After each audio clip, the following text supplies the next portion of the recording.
Assalamualaikum warahmatullahi wabarakatuh. Semoga selamat sejahtera bagi kita semua. Oke, kembali lagi kita bertemu di channel edukasi belajar biologi. Belajar biologi, kenali diri, raih prestasi, wujudkan budi pekerti. Pada pertemuan kali ini, kita akan belajar tentang materi perubahan lingkungan. Materi ini sama seperti materi sebelumnya dibuat dengan bantuan AI sebagai bentuk kebebasan belajar pada kurikulum Merdeka. Bagaimana materinya? Mari kita belajar bersama-sama. Perubahan lingkungan itu merujuk pada perubahan yang terjadi di lingkungan fisik atau alam sekitar kita. Perubahan lingkungan dapat disebabkan oleh berbagai faktor, termasuk aktivitas manusia, kemudian perubahan iklim, peristiwa alam, dan interaksi antara organisme hidup.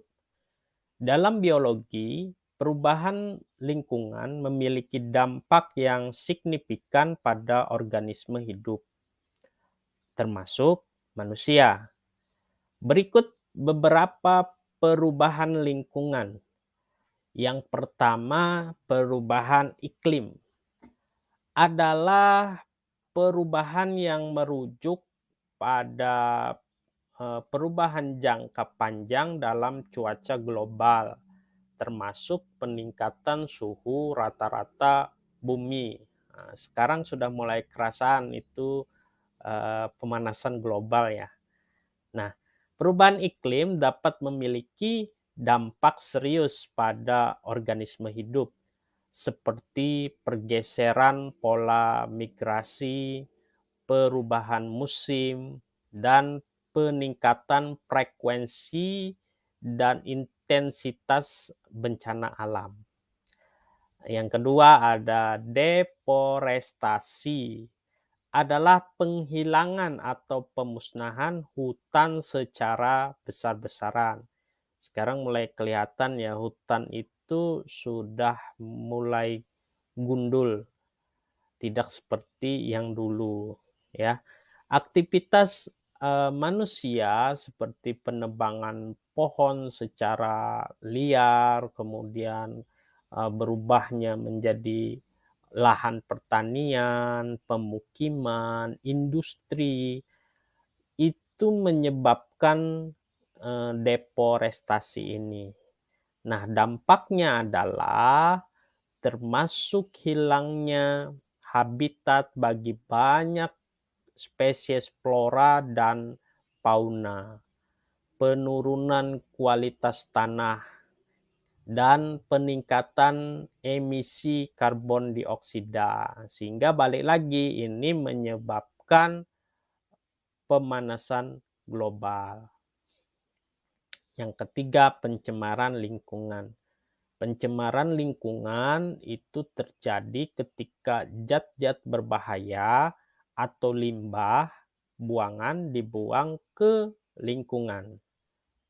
Pencemaran udara, air, dan tanah itu dapat meracuni organisme hidup dan mengganggu keseimbangan ekosistem. Contohnya pencemaran lingkungan seperti emisi kendaraan bermotor, limbah industri, dan penggunaan pestisida pertanian. Yang keempat, perubahan habitat, di mana hal ini terjadi ketika lingkungan alami diubah atau dihancurkan oleh aktivitas manusia. Misalnya nih, konversi lahan hutan menjadi lahan pertanian atau pengembangan perkotaan. Hal ini mengakibatkan perubahan habitat sehingga mengalami penurunan populasi dan kehilangan keanekaragaman hayati. Jadi suatu saat makhluk hidup itu menjadi langka akibat hilangnya habitat mereka, dan sehingga mengakibatkan mereka menjadi kesusahan dan mengalami kepunahan. Oke, yang kelima, kehilangan keanekaragaman hayati. Nah, ini sama seperti yang sebelumnya, itu merujuk pada keragaman makhluk hidup, itu baik genetik, spesies, dan ekosistem yang ada di tempat tersebut.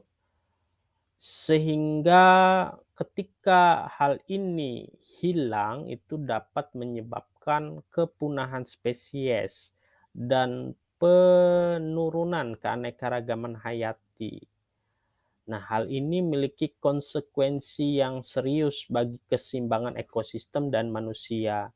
Jadi, ekosistem itu harus seimbang.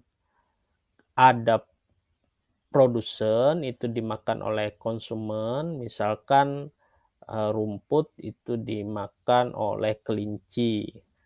Nah, kelinci akan dimakan oleh ular.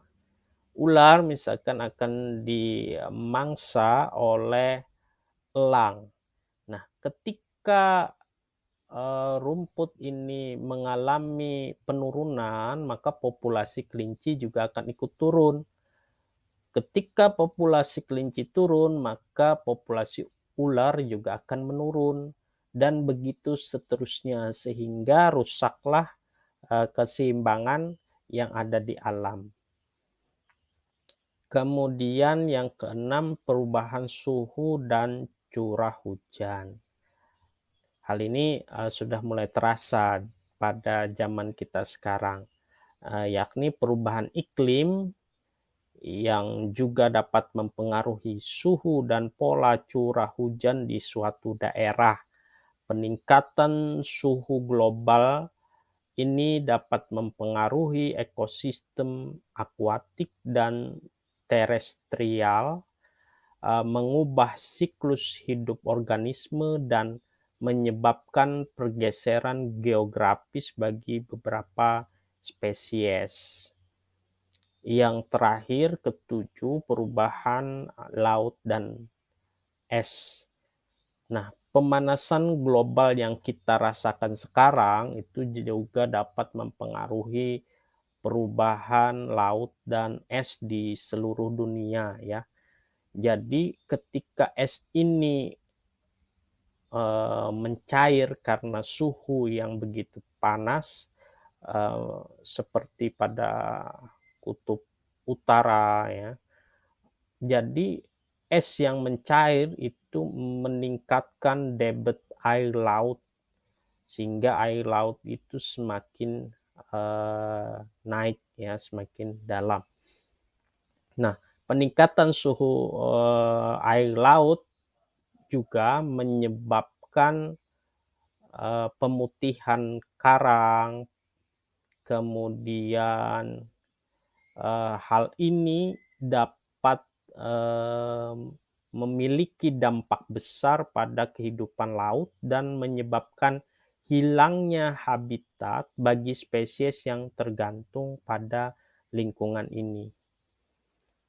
Nah, dari belajar hal ini kita dapat pemahaman tentang perubahan lingkungan sangat penting dalam biologi. Karena itu ayo kita membantu memahami bagaimana organisme hidup beradaptasi dan bertahan dalam kondisi yang terus berubah, sehingga kita dapat menjaga dan melindungi lingkungan yang ada di sekitar kita dengan wawasan yang kita dapat ini. Selain itu, pengetahuan ini juga memberikan dasar bagi upaya konservasi dan pengelolaan lingkungan yang berkelanjutan. Seperti itu, ya. Oke, baik, cukup sekian pembelajaran kita pada materi kali ini. Semoga bermanfaat. Jangan lupa di-subscribe, like, komen, share, dan aktifkan loncengnya agar kalian tidak ketinggalan video pembelajaran selanjutnya. Terima kasih. Wassalamualaikum warahmatullahi wabarakatuh. Salam biologi.